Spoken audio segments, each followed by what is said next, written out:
Isa ito sa pinakamadilim na parte ng internet, pugad ng pag-upa ng mamamatay tao, red rooms, at iba't ibang iligal na gawain. Pero totoo ba ang mga kwentong ito?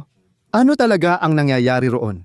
Tara, sumisid tayo ng malalim sa lahat ng bagay tungkol sa dark web, simula sa dahilan kung bakit hindi mo kailanman dapat bisitahin ang dark web. Gaya ng nabanggit namin sa mga naunang palabas, hindi lahat ng dark web users ay kriminal. Masama ang reputasyon ng bahaging ito ng internet, ngunit ayon sa pag-aaral, madalas pinalalaki lang ang mga negatibong balita tungkol sa dark web. Ngunit alam ng marami, lalo na ng kabataan, na doon na bumibili ng mga ilegal na bagay na dati sa kalsada lang nakukuha. Kilala rin na may mga tao na may kakaibang hilig ang bumibisita sa lugar na ito para makipag-chat sa iba na kapareho nila ng pagkahumaling sa mga tinatawag nating mas kakaibang aspeto ng buhay. Kung napanood mo ang palabas namin tungkol sa dark web, alam mong madali lang itong hanapin. Pero dapat ka nga bang pumunta roon? Tatalakayin natin sa episode ng The Infographic Show kung bakit dapat iwasan ang dark web. Heto ang mabilisang recap tungkol dito. Baka hindi mo pa napapanood lahat ng palabas namin tungkol dito. Sinasabing 10% lang ng internet ang alam natin at na-access, habang napakalaki pa ng natitirang bahagi. Ang deep web ay bahagi ng World Wide Web na hindi na-index ng search engines gaya ng Google. Maliring isipin na pareho ang dark web at deep web. Ang dark web ay maliit na parte ng deep web at kadalasang inihalintulad sa iceberg kung saan ang nakikita natin ay ang karaniwang internet. Ang deep web ang pangunahing bahagi sa ilalim ng tubig, habang ang dark web ay maliit na bahagi sa pinakailalim ng iceberg. Dito pumupunta ang mga tao kapag ayaw makita. Maaaring dahil ito sa may tindahan sila doon na nagbebenta ng nabanggit na ilegal na droga. O maaaring dahil lang ito sa nakatira sila sa isang bansa na may napakamapanupil na mga batas tungkol sa pagsasalita. Sa dark web, makakakita ka ng mga site na nagtatapos sa .onion. Hindi mo maa-access ang mga website na ito gamit ang karaniwang browser mo, pero madali mo namang ma-download ang Tor browser. Bago ka pa magtanong kung nasaan ka, nasa dark web ka na agad, kaya dapat anonymous ka. Ngayon, ang tanong, dapat ka bang pumasok doon? Dapat mong malaman na interesado ang mga autoridad sa dark web dahil may mga ilegal na aktibidad doon, kaya binabantayan nila ito. Dapat mo ring malaman na may mga kahinaan ang Tor browser. Dahil dito, maaaring itanong mo, gaano nga ba talaga kaligtas ang iyong pagiging anonymous? Pwede ring itanong kung may ibang dahilan na hindi mo dapat bisitahin ang dark web, tulad ng posibleng makakita ka ng mga bagay na hindi mo dapat makita. Dahil dito, sinuri namin ang mga post sa Reddit at Quora tungkol sa masasamang karanasan sa dark web, pero hindi namin masisiguro kung totoo ang mga ito. Totoo, may mga nagsabing may nakita sila sa dark web na sana hindi na lang nila nakita. Ayon sa isang tao sa Quora, nag-browse siya sa dark web ng mahigit kalahating taon bago tumigil dahil sa nakakatakot na karanasan. Mukhang napakasama ng karanasang yon at hindi namin gustong ikwento dito. Sabihin na lang natin na may kinalaman ito sa isang video kung saan may taong sinasaktan. Ngayon, sabi ng iba, bihira raw mangyari ang ganitong bagay, kahit pa sa dark web. Pero dapat nating tandaan na nangyayari talaga ito dahil may isang lalaking Australiano na nakulong dahil sa paggawa ng mga ganitong video. Maliban na lang kung talagang may sakit ka sa pag-iisip, hindi ito ang uri ng bagay na gusto mong makita sa buhay. Kaya masasabi natin iyon. Isa sa dahilan para di pumunta sa dark web ay baka dahil sa kuryosidad mo, makakita ka ng bagay na di mo na malilimutan. Isa pang tao na gumamit ng dark web ang nagsabi na tumingin siya sa mga forum kung saan nakita niya ang tinatawag niyang mga kakaibang bagay. Ang ibig niyang sabihin doon ay mga taong nag-uusap tungkol sa pananakit ng iba, nagdidiskusyon tungkol sa karahasan, at pinag-uusapan ang mga karumaldumal na bagay, tulad ng kagustuhang kumain ng tao. May isa pang nagsabi na nakita niya ang tinatawag niyang nakakatakot na video. Sinabi niya na may mga humigit kumulang 50 katao ang nanonood ng video na ito. Muli, may kinalaman sa may nasasaktan. Sa pagkakataong ito, hindi naman masyadong nasaktan. Pero hindi pa rin ito isang bagay na gugustuhin ng mga tao na makita. Marami sa mga nanonood ng video na ito ay nag-iiwan ng malaswang komento. May isa pa sa thread na nagsabing nag-click lang siya ng random na link kaya napunta siya sa seksyon ng pagluluto, pero ang niluluto, tao. Hindi ito video, kundi parang how-to section. Na-trauma ako ng ilang araw, sabi niya, matapos mabasa ang mga komento. Kung ayaw mong matrauma, mas mabuting iwasan ang dark web. Sigurado kaming kailangan mo talagang hanapin ang mga yan. Kaya kung pupunta ka roon, mag-ingat ka sa mga hinahanap mo. Ayon sa isang website na nagbibigay ng payo tungkol sa dark web, madali lang mag-click ng kahina-hinalang link o mapasama sa iligal na gawain dahil ilan sa mga ito ay mapanlinlang. Di mo na malayan, parang nabubuhay ka na sa mundo ng mga baliw. Tiningnan din namin ang website na darkwebnews.com. Sinabi niya na maraming nakakapasok sa dark web kahit walang Tor browser gamit ang mga site tulad ng Tor2Web at Onion2Web. Ang problema dito ay lantad ka at nalalagay ka sa panganib na mahak. Bukod pa dyan, maraming tao ang gumagamit ng Tor browser pero hindi sila gumagamit ng VPN. Ang problema ay ilang beses nang nabutas ang Tor kaya makikita ang iyong URL. Napunta ka lang sa nakakakilabot na site dahil sa kuryosidad pero pumunta ka pa rin doon. At baka hindi maganda para sa'yo kapag ang lokal na dyaryo ninyo ay may headline na ganito: Binatilyo, 17 na huling nagda-download ng mga larawan ng XXXX sa dark web. Sinabihan tayong huwag mag-enable ng scripts sa Onion site na madalas ginagawa ng iba. Kapag ginawa mo ito, sinasabi nila na maaari kang maging bukas sa hacking. O baka bigla ka na lang magkaroon ng Trojan horse sa iyong computer. Pwede kang aksidenteng makapag-download ng file mula sa dark web na bawal gawin, pero minsan nagagawa pa rin ito ng iba nang di sinasadya.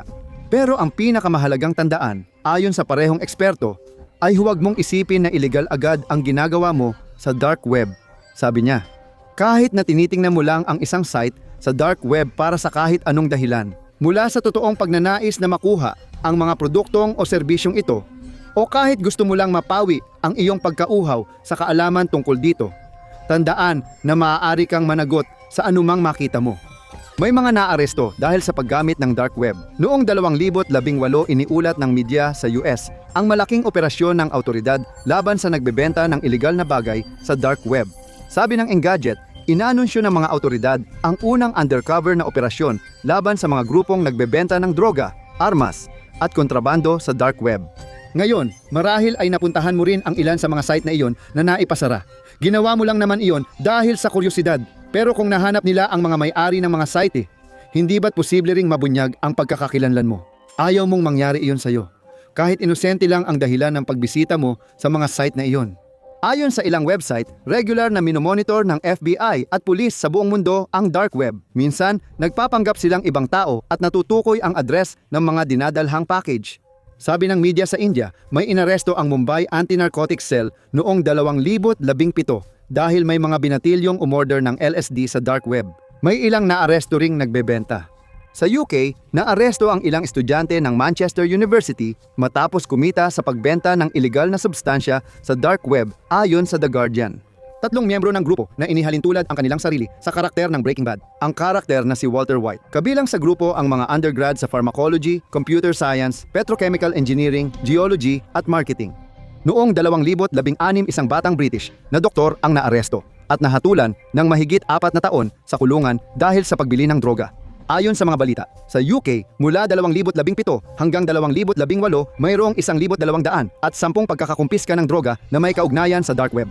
Kaya maaaring hindi ito kasing ligtas ng iniisip mo, ang kumuha ng gamit mo doon. Sabi ng pulisya sa UK, mas delikado ang pagbili ng gamit mo sa dark web kaysa sa pagbili nito sa kalsada. Kung galing ibang bansa ang binili mo, maaari kang maging importer. Ayon sa pulisya, mahusay ang UK Postal Service sa paghuli ng packages na may ganitong substansya. Sige, sabihin na nating wala kang balak magbasa o manood ng mararahas na nilalaman o bumili ng 1 dosenang MDMA pills o iba pang pampasigla. Pero pwede nating tanungin, bakit ka nasa dark web?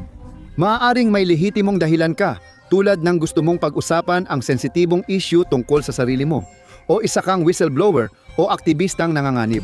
Kung ganon, sige lang at gamitin mo ang dark web. Pero kung wala ka namang ganoong mga dahilan, maaaring sabihin na hindi sulit ang panganib ng paggamit ng dark web. Ayon sa Motherboard noong 2016, may sopistikadong paraan na ang mga autoridad para mahanap ang tao sa dark web. At minsan ay undercover pa sila. Kilala ang FBI sa pagbebenta ng armas sa dark web pero walang nakakaalam kung saan sila nagtatago. Ikinuwento ng Motherboard na nag-set up ang FBI ng hack kung saan may user na nag-click sa link na dapat sana ay magdadala sa kanila sa isang iligal na larawan. Nalaman ng FBI ang IP address ng tao. Paano kung aksidenteng na-click mo lang ang link? Paano kung dahil lang sa kuryosidad mo? Bilang bahagi ng operasyon, nakakuha ang FBI ng mahigit 1,000 IP address na mula sa US. at gumawa naman ang Europol ng 3,229 na sariling kaso ayon sa motherboard. Ayon sa artikulo, maraming bansa ang may espesyal na pulis na nakatutok sa dark web. Kaya dapat mong pag-isipan kung gusto mo talagang mapunta roon. Hindi mo makikita ang hinahanap mo sa internet na alam mo. Dumaan ka sa mga pintuang ito, maligayang pagdating sa dark web. Ano ang misteryosong lugar na ito kung saan lahat posible? Alamin na. Narito ang 50 pinakamatitinding katotohanan tungkol sa dark web.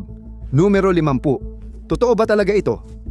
Kung sisimulan mo ang iyong paglalakbay sa dark web sa pamamagitan ng pag-type ng paano hanapin ang dark web sa Google, malamang na mabibigo ka. Ang pinakamadilim na bahagi ng internet ay puno ng ilegal na gawain. Kaya mahirap itong makita ng kahit sino, pati ng mga autoridad. Kung gusto mong hanapin ang mga tagong pamilihan at ilegal na site, mas mainam kung may kakilala kang may alam dito, parang speakeasy noon. Kung gusto mong makapasok, dapat alam mo ang password at may tamang kagamitan ka. Numero 49. Paano ka makakapasok? Hindi ma-access ang mga site sa dark web gamit ang ordinaryong browser dahil binabantayan ito ni Big Brother. Sa halip, ang mga gumagamit ng dark web ay nag-uusap sa pamamagitan ng maliliit na friend-to-friend, peer-to-peer networks na nagpapahintulot sa kanilang makipag-usap ng hindi nakikilala. Kasama pati ang anonymous networks tulad ng Tor, Freenet, I2P at Riffle. Ang mga sistemang ito na walang censorship ay mahirap matukoy ng autoridad at madalas libre o mura lang i-install sa ordinaryong computer. Pero baka hindi magustuhan ng lahat ang pangalan nito. Numero 48. Onion rings. Sandali, anong koneksyon ng sibuyas dito? Pagkatapos mong masatisfy ang iyong cravings sa Burger King, pwede mo ring protektahan ang cybersecurity mo. Ang anonymous na komunikasyon ay madalas tawaging onion routing. Dahil pagkatapos maipadala ang iyong mensahe, ito ay binabalutan ng maraming layer ng encryption. Kaya imposibleng mabasa kung sakaling may mag-hack nito. Bawat router ay nag-aalis ng isang encryption layer hanggang sa marating ang destinasyon, habang nananatiling anonymous ang nagpadala hanggat gusto nila. At ganun din para sa pondo, bilang 47 may 2 bits. Kung gusto mong bumili ng isang bagay sa dark web, malamang hindi ka magbabayad ng cash dahil hindi mo naman makikita ng personal ang sinuman. Siguro hindi rin. Okay gumamit ng credit card kasi madaling matrace. Kaya ang karaniwang paraan ng bayad sa dark web ay cryptocurrency tokens na gawa sa data. At pinaka-popular dito ang Bitcoin. Pero huwag kang magulat kung may ilang dark websites na mas gusto ang mas bihirang uri ng currency. Mas hindi napapansin ng Fed iyon kaysa sa Bitcoin. At kahit alam nilang bumili ka ng crypto, mahirap nilang matukoy kung saan mo ito ginamit dahil sa encryption. Maaaring mas maliit ang dark web kaysa akala mo. Numero 46. Maligayang pagdating sa bazar. Ang dark web ay misteryoso at nakakatakot, pero maaaring mas madaling galugarin kaysa inaakala mo. Marami dito ang ipinasara na ng autoridad, kaya tinatayang 55,000 site na lang ang gumagamit ng onion domain. Pero 8,400 lang ang aktibo. Karamihan ay mukhang walang ginagawang masama. Para sa mga site na sangkot sa ilegal na gawain, umaabot ito sa 68%. Pero walang nakakaalam kung alin ang susunod na tatanggalin. Sa katunayan, wala talagang ligtas na site sa dark web. Numero 45. Kahit si Goliath ay bumabagsak. Ito ang unang tunay na online black market at dark web market. Makapangyarihan ang Silk Road gamit ang Bitcoin sa kalakalan. Ang Silk Road ay gumagamit ng Tor at pangunahing nagbebenta ng ilegal na droga. Naniningil ito ng bayad sa paggawa ng account at umabot sa mahigit 100,000 ang gumagamit, ngunit noong 2013 lahat ay bumagsak. Isinara ng gobyerno ang site, kinumpiska ang higit $1 bilyong sa Bitcoin at inaresto ang tagapagtatag dahil sa malawakang bentahan ng ilegal na droga. Hindi lang iyon ang mabibili mo sa dark web. Numero 44, libreng pera ito.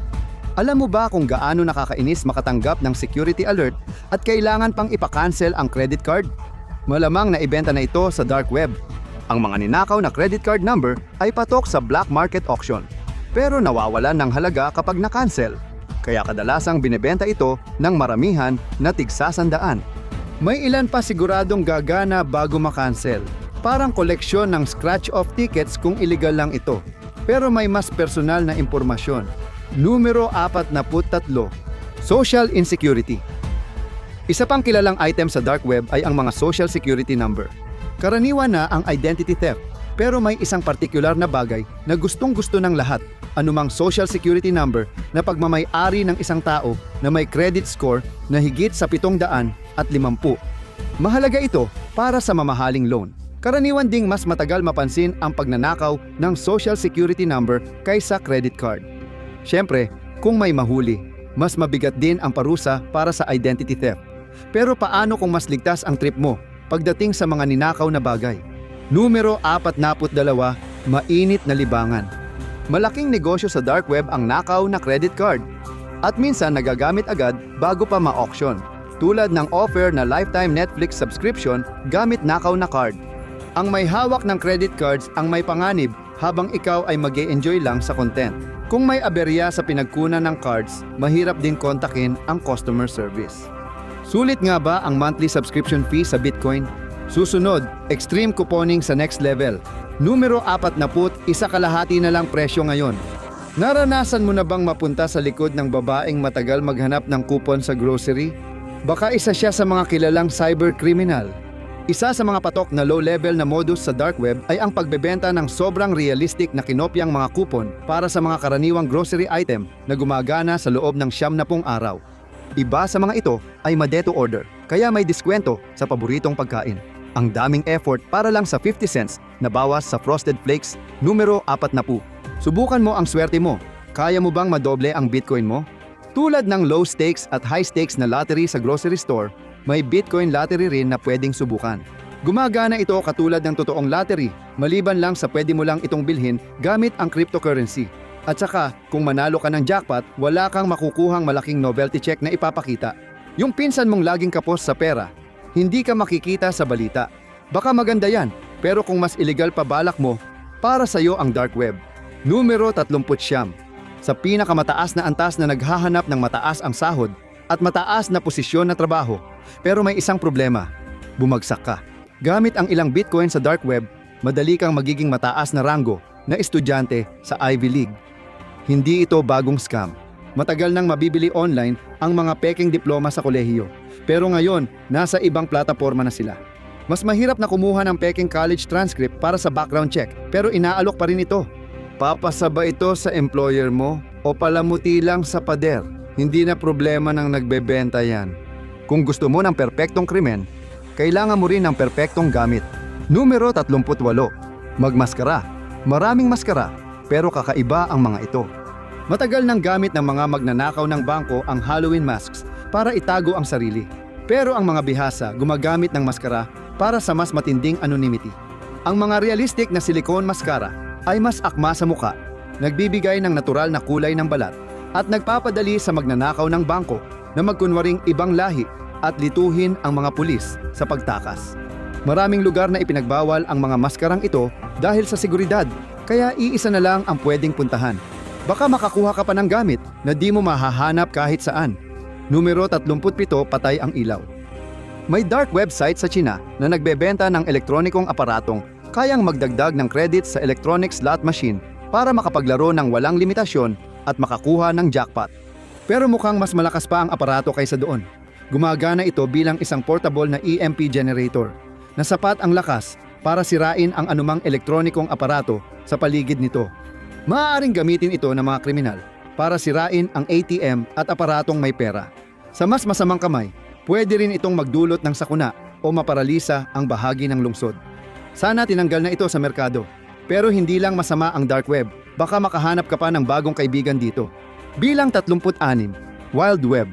Habang sumisikat ang Netflix Tiger King online, maraming nagtatanong kung paano magsimula ng sariling Tiger Zoo. Siguro napigilan na sila ng palabas. Pero nandyan ang dark web para sa masasamang hilig nila. Simula noong 2015, lumaki ang ilegal na bentahan ng mga hayop gaya ng buhaya, mga big cat, batang gorilya, at iba pa sa dark web. Kung nais ng iba ng produktong hindi buhay na hayop, pwede silang bumili ng ilegal na produktong tulad ng paa ng oso, galing mula Africa, at karne ng aso. Pero may iba pang gamit ang dark web bukod sa ilegal na kalakalan. Bilang 35, Dark News. Ang dark web ay kanlungan ng mga gustong umiwas sa balitang kontrolado umano ng malalaking kumpanya dahil naniniwala silang may kinikilingan ito. May mga gumagamit ng dark web na lumikha ng Soylent News, Isang site ng balita na kontrolado ng mga user. Puno ng balita mula sa iba't ibang bansa at may pampublikong forum para sa diskusyon. Kung magkakaroon ng paghihigpit sa dark web markets, malamang dito mo ito unang malalaman. May ilang sikat na site na may katumbas din sa dark web. Bilang 34, Bookface. Facebook. Saan ka pa? Doon ka pa rin tatawagin ng kung ano-ano ng dati mong kaklase sa high school dahil sa isyong pampolitika na wala ka namang pakialam. Bakit kailangan ng social media network ng dark web mirror site? Dahil maraming bansa ang nagbablock ng site, kaya sa mirror site, milyon-milyon pa rin ang nakakapasok. Pinapayagan nitong gamitin ng tao ang site ng anonymous at hindi mo kailangang mag-alala na ibenta ang data mo ng kumpanya. Noon, may kumpanyang gumawa pa ng dark web mirror. Numero 33, ProPublica Undercover. Kung malalakas ang kaaway mo, kailangan mo rin ng matibay na proteksyon. Ang ProPublica, isang non-profit journalism site, ay kilala sa pagsisiwalat ng mga pagtataksil sa tiwala ng publiko, kahit pa pribadong dokumento ang ibinubunyag. Dahil maaaring gipitin sila ng gobyerno o idemanda sila ng malalaking negosyo, nagpanatili sila ng sarili nilang dark web mirror site simula 2016 para masigurong hindi mawawala ang kanilang archive. At ang mga naghahanap sa kanila ay laging makikita ang kanilang bagong pagbubunyag. Pero paano ka magnanavigate sa dark web? 32. Mapa sa dilim. Alam mo yung naglilibot ka sa Wikipedia, nakakatagpo ng mga link na pampalipas oras kahit dapat ginagawa mo ang term paper mo. Kakaiba ang hidden wiki dahil tago ang dark web. Para makakita ng site, dapat alam mo ang eksaktong URL dahil hindi ito lumalabas sa Google. Kaya may ganitong site. Kung napunta ka na sa dark web, bisitahin mo ang site na ito para sa mapa ng halos lahat ng kailangan mo kabilang ang pribadong social media. Numero 31, welcome sa Galaxy. Gusto mo ba ng lugar para mag-post ng pribadong salubin nang hindi natatakot makita ng boss o pamilya? Na-cancel ka na ba dahil sa tweets mo?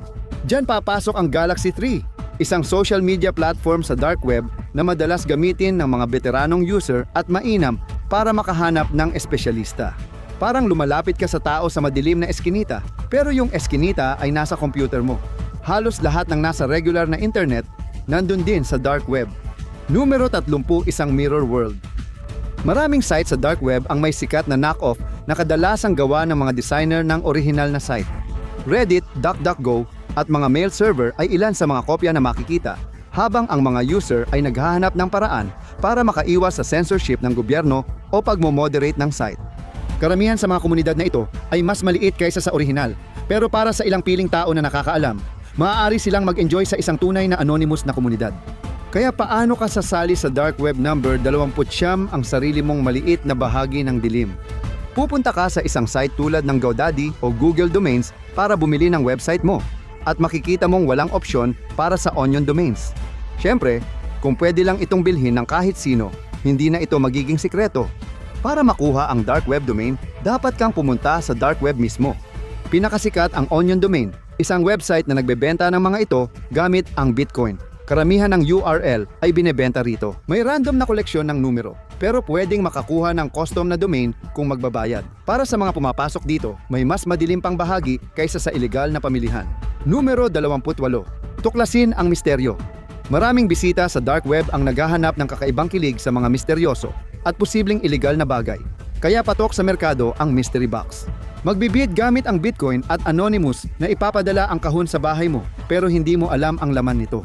May mga nakatanggap ng mga inosenteng gamit gaya ng My Little Pony backpack o kahit walang laman na kahon na hindi sulit bayaran. Swerte na lang kung may refund ka.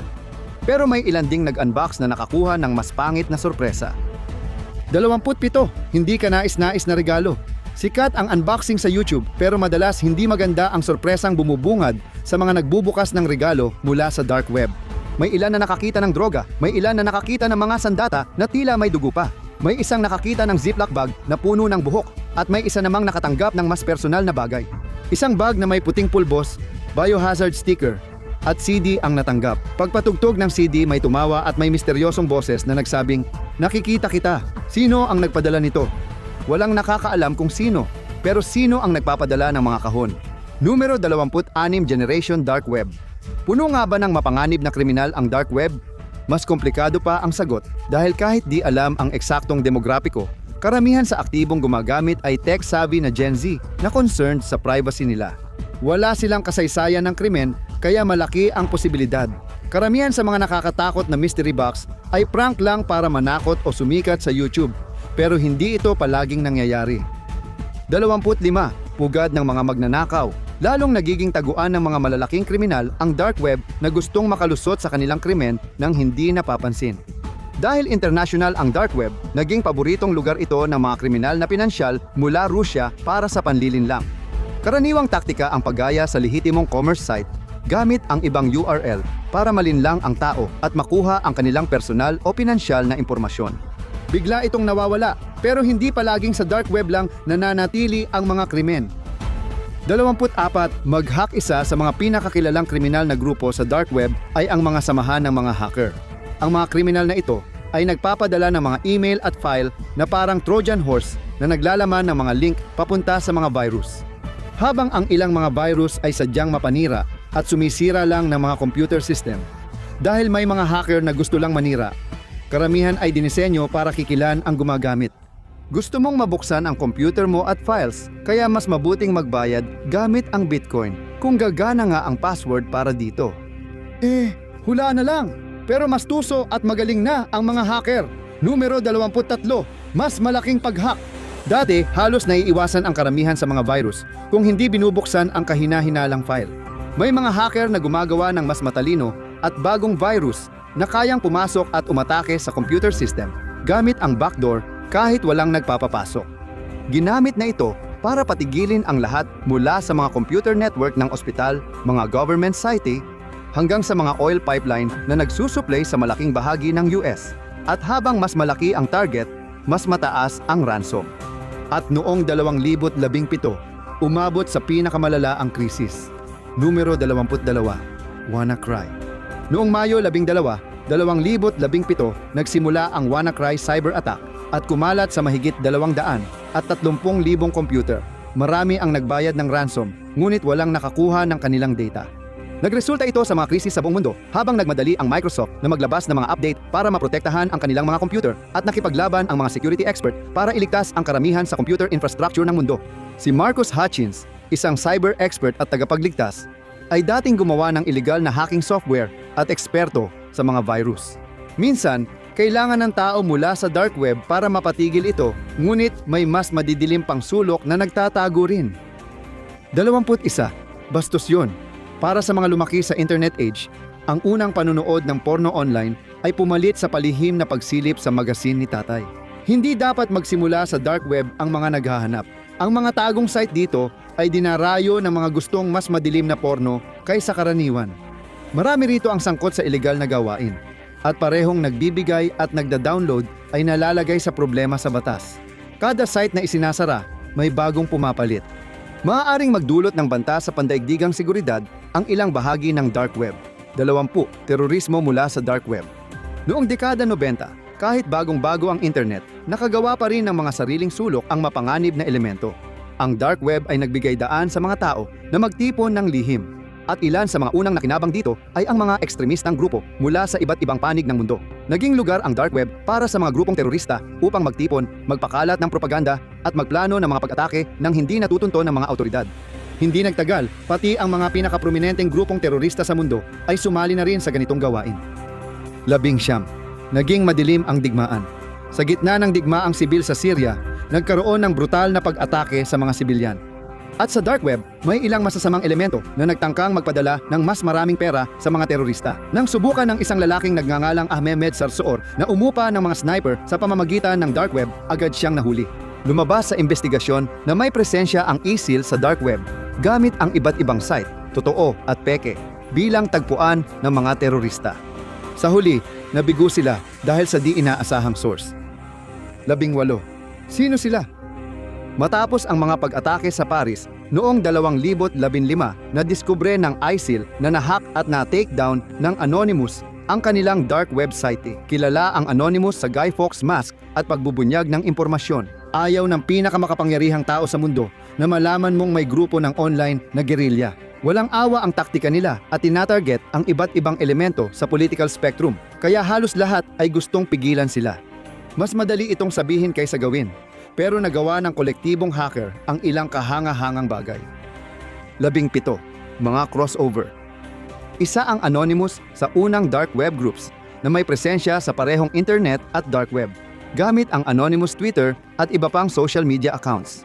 Ginawa nila ito para mas marami ang makakita ng impormasyon at ultimatum nila, habang binabatikos ang Scientology, pulisya ng Ferguson at Cleveland, at pamahalaan ng Canada. Pero hindi ito nagtagal. Sinuspindi agad ang Anonymous Twitter account, pero hindi laging tama ang tinatarget ng grupong hacker. 16. False flags. Ang Anonymous ay malaking kolektibo, kaya ang kalidad ng impormasyon ay nakaasa sa bawat miyembro. Sila ang nagpapakalat nito. Malaki ang naging dagok sa reputasyon ng grupong hacker noong protesta sa Ferguson nang mangako silang ibubunyag ang pulis na sangkot sa pamamaril, ngunit maling tao ang kanilang pinangalanan. Nangako silang ilalabas ang listahan ng mga politikong kasapi ng Ku Klux Klan. Pinangalanan nila ang ilang miyembro ng relihiyon at lahi na kinamumuhian ng Klan na kupo. Pero ang pangunahing papel nila ay tumawid sa mundo ng pamamahayag. 15. Maligayang pagdating sa WikiLeaks. Ang WikiLeaks ay hindi nasa dark web. Isa itong website na maaaring bisitahin ng kahit sino. Pero wala pang nakakapagpatumba nito, kahit gaano pa karaming kilalang gobyerno ang gustong gawin ito. Itinatag ng kontrobersyal na si Julian Assange, ang organisasyong ito ay naglalathala ng classified na dokumento mula sa pinakamataas na antas ng mga gobyerno sa buong mundo. Habang tumatanggap si Assange ng mga dokumento mula sa mga ahente ng gobyerno, kadalasan ay gumagamit siya ng dark web para mag-communicate. Hindi iyon hadlang kaya hinanap siya ng iba't ibang bansa, dahilan para magtago siya sa mga embahada ng kaalyadong bansa. Pero hindi lahat ng hacker ay may mataas na layunin o pampulitikang adhikain. 14. Ang maling Evite. Hindi mo iisiping magiging sentro ng aktibidad sa dark web ang Evite. Ang social planning service na ito ay may milyon-milyong tagasunod, karamihan ginagamit para mag-ayos ng imbitasyon sa okasyon. Pero noong 2019, naging target ang site sa isang malaking security breach at mahigit 10 milyong user ang nabunyag ang kanilang personal na impormasyon. Ang hacker ang nasa likod nito. Maliit lang ang hinihingi, mga $2,000 sa Bitcoin. Pero may patakaran ang Evite na huwag magbayad ng ransom para hindi mahikayat ang mga hacker. Impormasyon ng napakaraming tao ang na-auction sa dark web. Hindi lahat ng misteryo sa dark web ay may kinalaman sa krimen. 13. Dead End Mystery. Agosto 2012 sa dark web, may nakitang kakaibang pahiwatig ang mga user. Kasama ito sa augmented reality game na may mga pahiwatig online na dinadala sila sa totoong lokasyon. Iba't ibang code na kalat sa mga site ang nagpahirap sa palaisipan at kinailangan pang magsakripisyo ang mga user, gaya ng pagpunta sa New York para sagutin ang payphone ng 3:00 ng umaga. Ano nga ba ang misteryo sa scavenger hunt na ito? Bitcoin na kayamanan ba? Hindi, promo lang ito ng bagong album ng hip-hop group na Death Grips. Sige, magulo at neutral iyon. Pero may maganda ring bahagi ang dark web. 12. Checkmate. Gusto mo bang subukan ang talino mo kahit di mo kilala ang kalaban? Pwede kang sumali sa chess na eksklusibo sa dark web. Magtatapat kayo ng tao mula saan mang panig ng mundo at maglalaro sa simpleng website na mukhang noong 1995 pa. Pwede ka namang maglaro sa totoong buhay o luma at simpleng website. Pero dito, hindi mo alam na isang 6 na taong gulang na henyo ang nakatalo sa'yo. Ang mga naghahabol sa deadline ng paper ay pwedeng magsabing, "Salamat, Dark Web number 11. Mahal ang mga akademikong papel sa agham at mabilis lumaki ang gastos para sa mga gipit na estudyanteng kolehiyo na tipid sa pagkain. Kaya naman maraming mga site ang nagsulputan na nilalampasan ang mga paywall na yan sa pamamagitan ng pag-upload ng mga papel at textbook sa dark web. Habang madalas ipasara ang mga illegal na piracy website, kumalat ang trend na ito. May ilang organisasyon na hinihikayat ang mga may akda na magsumite ng sariling papel para sa mabasa ng publiko sa onion domain. Kung mamamahayag kang gustong protektahan ang source mo, may dark web para sa'yo. Number 10, mapapahamak. Delikado ang pagiging whistleblower. Baka nilalabag mo ang Corporate Non-Disclosure Agreement o mas malala, malagay sa panganib ang kalayaan o buhay mo. Kaya mahalaga ang Secure Drop. Isang dark website na open source para sa pagsusumit, pinapayagan nitong makipag-ugnayan ang mamamahayag at source nang hindi nag-iimbak ng IP address o iba pang datos. Maging ang Washington Post ay gumagamit na nito. Nagiging mainstream ang dark web sa pamamahayag. Ngunit sa bawat liwanag, may dilim. Numero siyam pinakamasama sa lahat. Ang dark web ay naging pugad ng mga kilalang kriminal at ilan sa kanila ay nagdusa ng malalaking kaparusahan. Si Hieu Minh No, isang Vietnamese hacker, ay posibleng pinakamasama sa dami, hindi sa kalidad. Ang eksperto sa identity theft na si Hieu Minh No ay nagpapatakbo ng isang napakalaking operasyon mula sa kanyang bahay at nagawang nakawin ang impormasyon ng pagkakakilanlan ng mahigit 200 milyong tao sa buong mundo na ibinebenta niya sa ibang mga hacker hanggang sa nahuli siya ng mga awtoridad. Nagdulot ito sa kanya ng 13 taon sa federal na kulungan, ngunit hindi ito ang pinakamabigat na sentensya sa dark web. Numero 8 ang hari ng krimen. Kung dumaan ka sa online marketplace na Silk Road noong dekada 2000, malamang narinig mo ang tungkol sa isang tinatawag na Dread Pirate Roberts. Iyon ang lalaki, mas kilala bilang Ross Albert, ang utak sa likod ng Silk Road. Ang kanyang digital na black market ay nagbenta ng milyong-milyong dolyar na halaga ng ilegal na droga at iba pang mga kalakal, pero hindi ng mga armas dahil ang matatag na libertarian ay hindi naniniwala sa mga iyon. Hindi iyon naging hadlang sa kanya para magpagawa ng pagpatay sa mga posibleng kaaway nang bumagsak ang imperyo. Sa huli, nahatulan siya ng dobleng habambuhay na kulong at dagdag pang 40 taon. Para sa kriminal na negosyo sa dark web, sinasabi nilang mas kaya pa nila. Numero 7, guns for hire. Posible nga bang magpagawa ng pagpatay sa dark web? Maraming tao ang naniniwala dito dahil hindi mo na kailangang lumayo para makahanap ng taong nag-aalok na maging bayarang mamamatay tao. Simple lang ang proseso. Babayaran mo sila gamit ang Bitcoin. Hahanapin nila ang kanilang target at walang makakaalam kung sino ang nagpagawa sa kanila. Wala pang naiuugnay na pagpatay sa mga bayarang mamamatay tao sa dark web. Maraming naniniwala na panlilinlang lang ito. Pero kung ganoon man, may assassination platform na lumampas sa biro. Number 6 mga kilalang pangalan. Tinawag itong The Assassination Market na itinatag ng isang crypto-anarchist na gumamit ng Tor para manatiling lihim ang site. Nag-alok ito ng crowdfunded na asasinasyon ng mga kilalang tao tulad ng Pangulo ng US at Chairman ng Federal Reserve. Kahit sino pwedeng kumuha ng bounty at kolektahin ang pondo para sa asasinasyon. Pero walang tumanggap sa hamon para sa mga sikat na pangalan.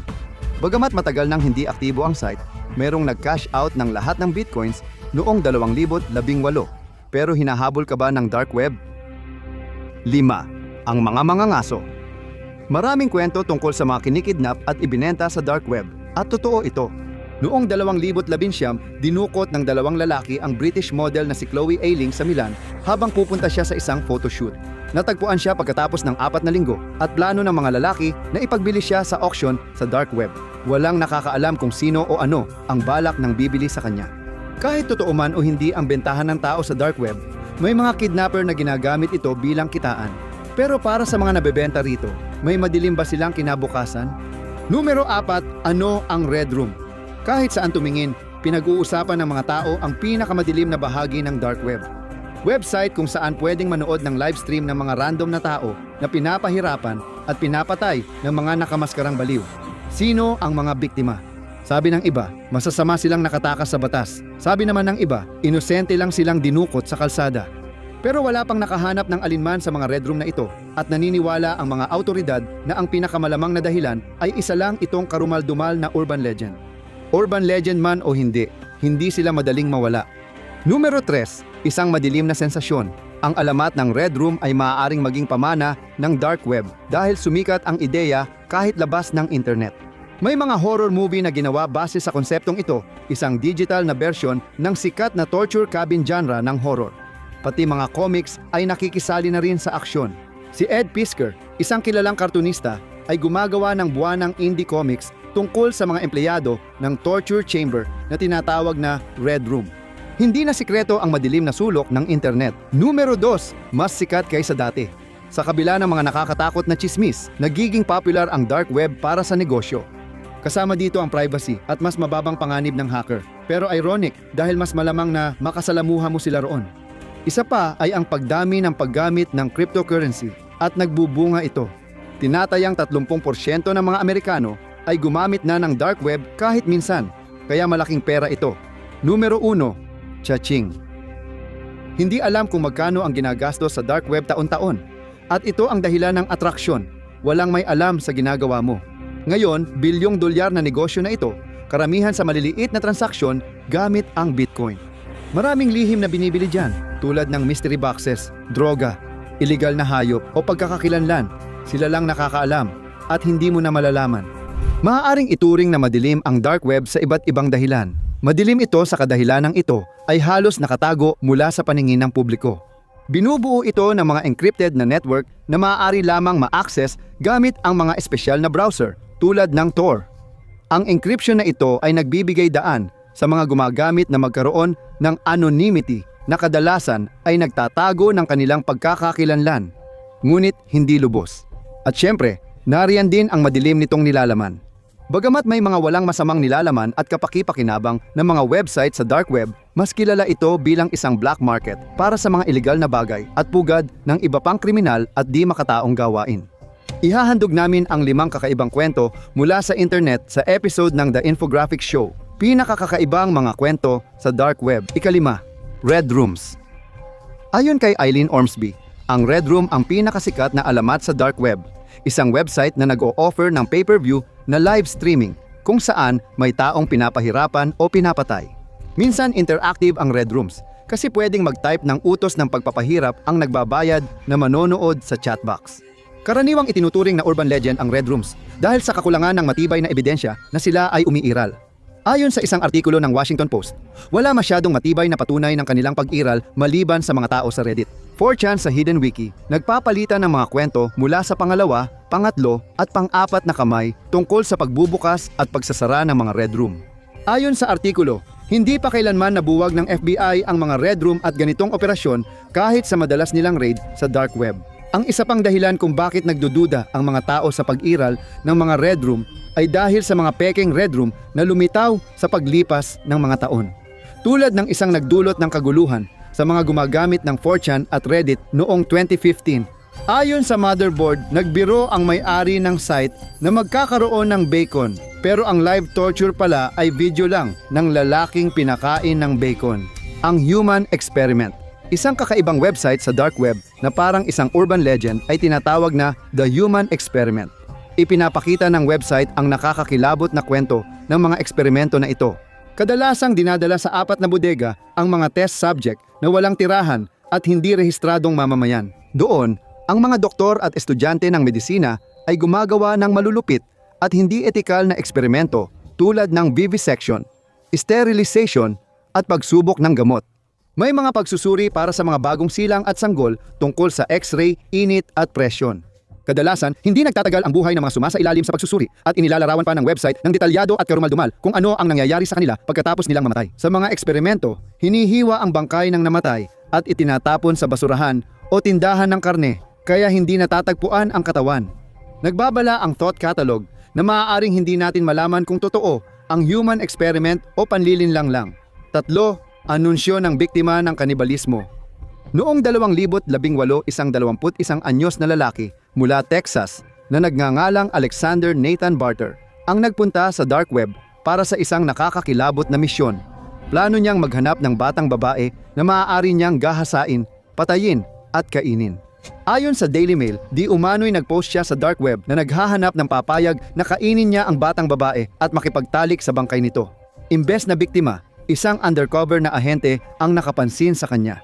Nagpanggap ang ahente bilang magulang na gustong ialok ang anak at nagkasundo sila ni Barter na magkita gamit ang email.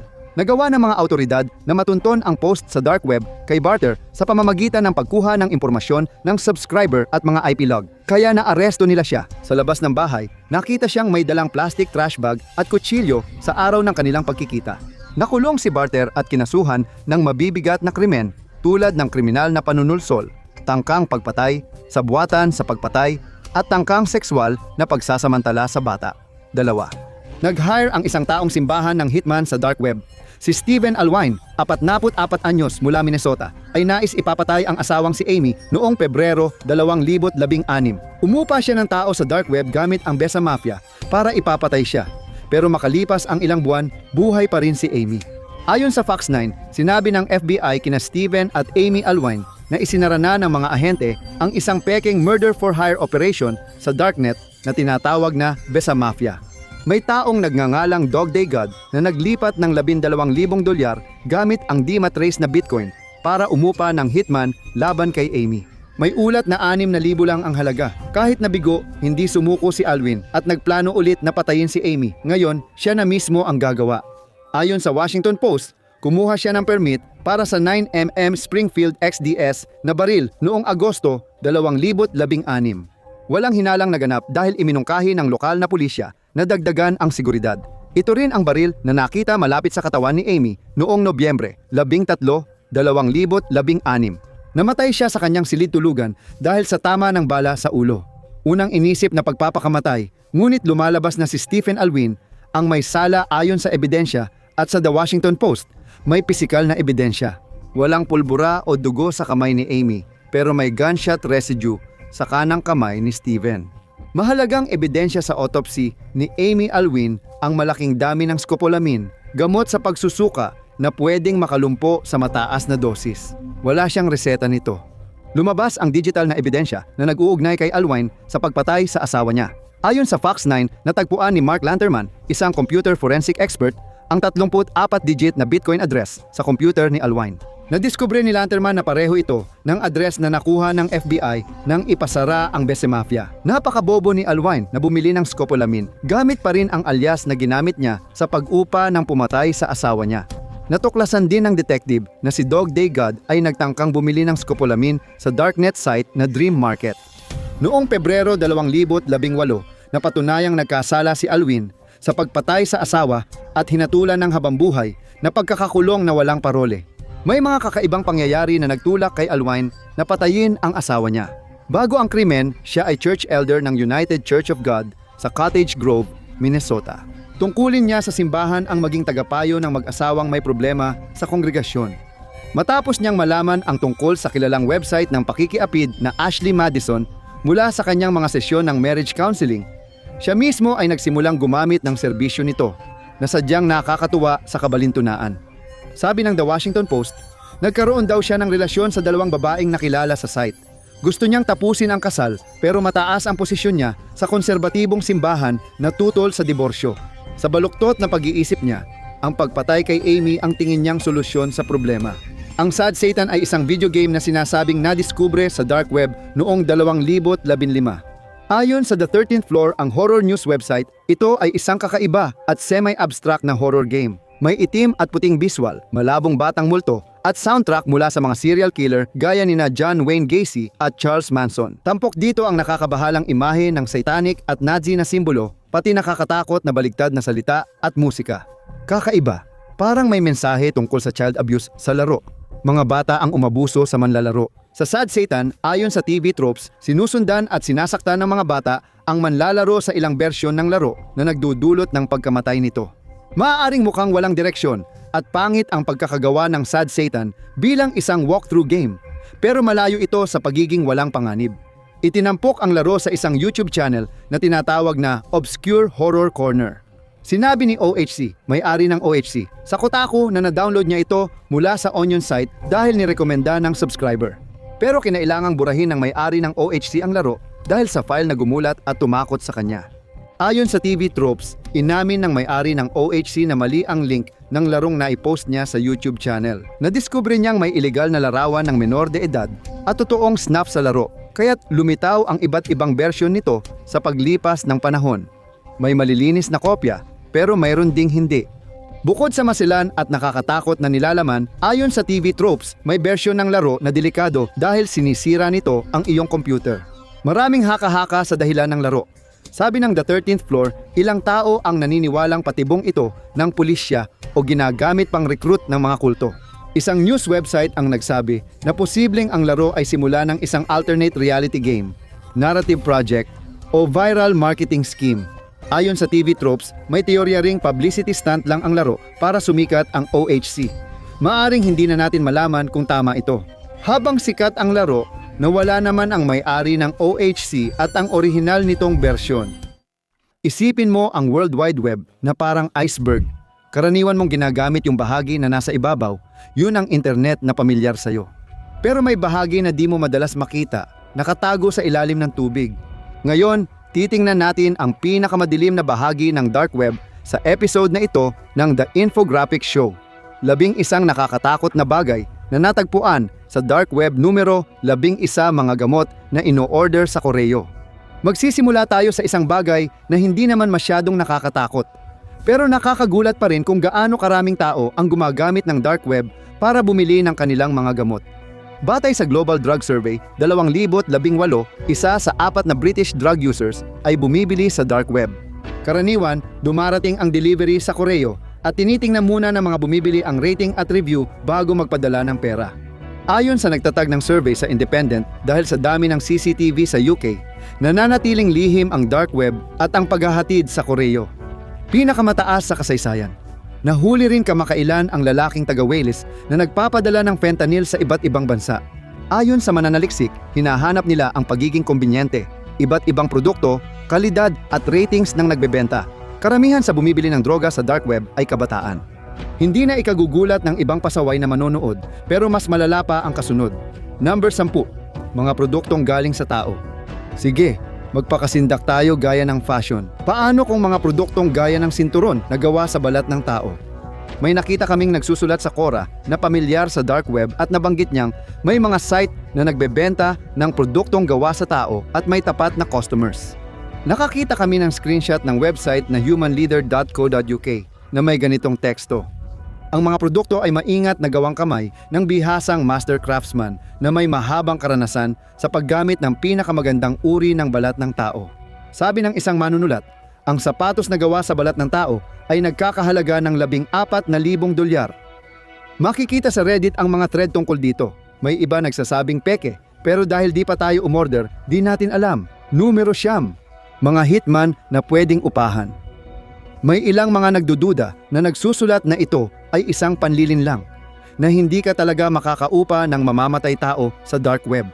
Sige, lumabas na biro lang ang hitman site na Besa Mafia, pero noong 2015 naglabas ang fortune ng kwento na binanggit ang pananaliksik ng Trend Micro. Lumabas na sa halagang $45,000. Pwede kang magpatumba ng tao sa halagang $180,000. Maaaring isang kilalang tao, at parang pwede mong ipabugbog o ipilay ang iba. Yan ang parang ina-advertise nila. Ang problema sa pag-check kung totoo ito, syempre, ay ang magbayad para sa isang hit at tingnan kung ano ang mangyayari o subukang pigilan itong mangyari. Pag nalaman mong totoo ito, maraming duda kung tunay ang hitman na website, pero ayaw naming subukan. Numero 8, mga organs at bahagi ng katawan ng tao. May mga site sa dark web na umano'y nagbebenta nito, ngunit hindi natin matiyak kung totoo. Noong 2012, sumulat ang Gizmodo tungkol sa presyo ng organs sa black market. Sinasabing ang pares ng mata ay nagkakahalaga ng $1,525. Ang puso ay nagkakahalaga ng $119,000. Ang isang kamay ay $185 at ang isang kidney ay $262,000. Umiiral talaga ang ilegal na bentahan ng organo, kaya baka isipin mong ang dark web ay magandang lugar para magtinda nito. Ayon sa World Health Organization, libu-libong organo kada taon ang nabebenta sa black market. Ayon sa Big Think, kadalasan ang pera ay napupunta sa middleman, hindi sa mga nagbenta ng organo. Ayon sa Popular Science, karaniwang galing sa pinakamahihirap at napupunta sa pinakamayayamang lugar sa mundo ang mga organong ito. Isang lalaki sa Craigslist ang nagtangkang ibenta ang kidney niya sa $100,000 at nakatanggap ng maraming alok bago tinanggal ang post niya. Kaya sa tingin ba natin ay may mga organ na mabibili sa dark web? Posible iyon. Numero 7, cannibal forums. Ayon sa mga nakakaalam sa dark web, may mga forum kung saan nagkakatipon ang mga may hilig sa pagkain ng tao at pinag-uusapan ang kanilang kakaibang kagustuhan. May mga ulat sa media tungkol sa Cannibal Cafe website, ngunit sarado na ito ngayon. Dito nagkikita ang mga gustong kumain o kainin ng iba, isang personals forum para sa mga mamamaslang at sa mga handang mapaslang. Ayon sa isang manunulat na bumisita sa site, may mga kwento, likhang sining, at user na nagtatanong kung paano pinakamainam magluto ng tao. Sabi niya, pati na gilong laman ng tao ay binebenta. Madaling paniwalaan kung alam mo ang kwento ni Armin Meiwes, ang Aleman na nagvideo ng pagpatay, paghiwa, at pagkain niya sa lalaking pumayag, kainin siya. Nangyari iyon noong 2001, pero malamang na may mga ganitong pangyayari na hindi na ibalita sa media. Number 6, patay na sanggol. Sinasabing may website para sa pagbabahagi ng larawan ng mga sanggol na ipinanganak na patay. Maaaring magkaiba ang opinyon ng mga tao dito.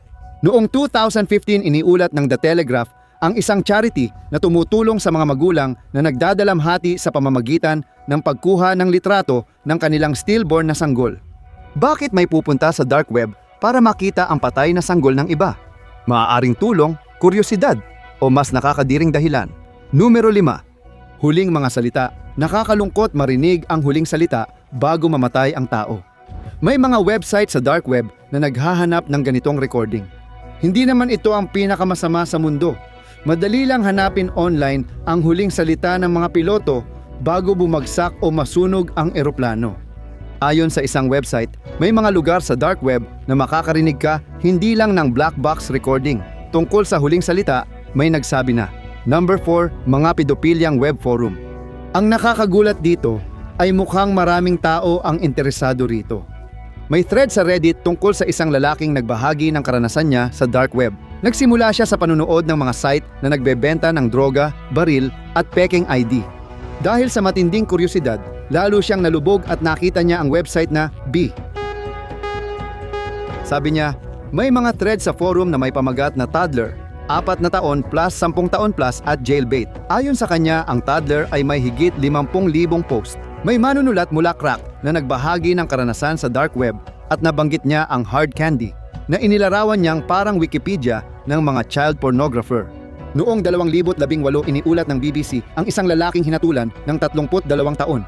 Itong sadistang pedophile ay nagbahagi ng mga tip sa pang-aabuso sa dark web at may 137 kaso laban sa kanya, kabilang na ang maraming kaso ng panggagahasa. Numero 3, pang-aabuso sa hayop.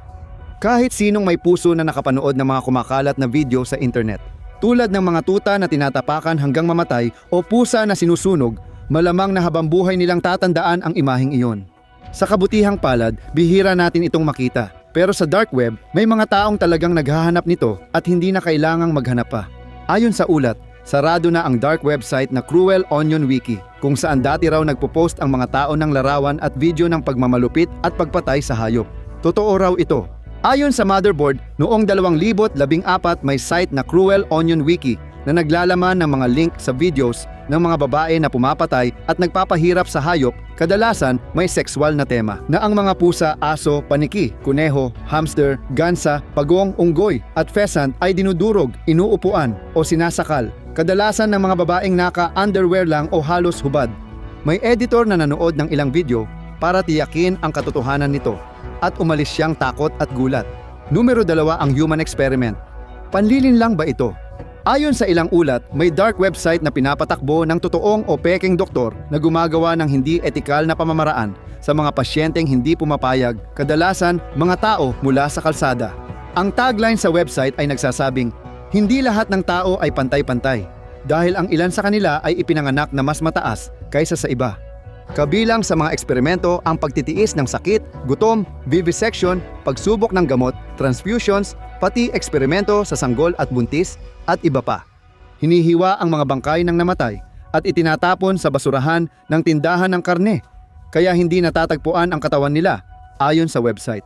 Tiyak na umiiral ang mga site, pero baka gawa-gawa lang ang mga eksperimento. Sana nga hindi totoo. Sabi ng Motherboard, malamang hindi ito totoo. Pero tiyak, may ilang lugar sa dark web kung saan makakakita ka ng mga tao na pinapahirapan.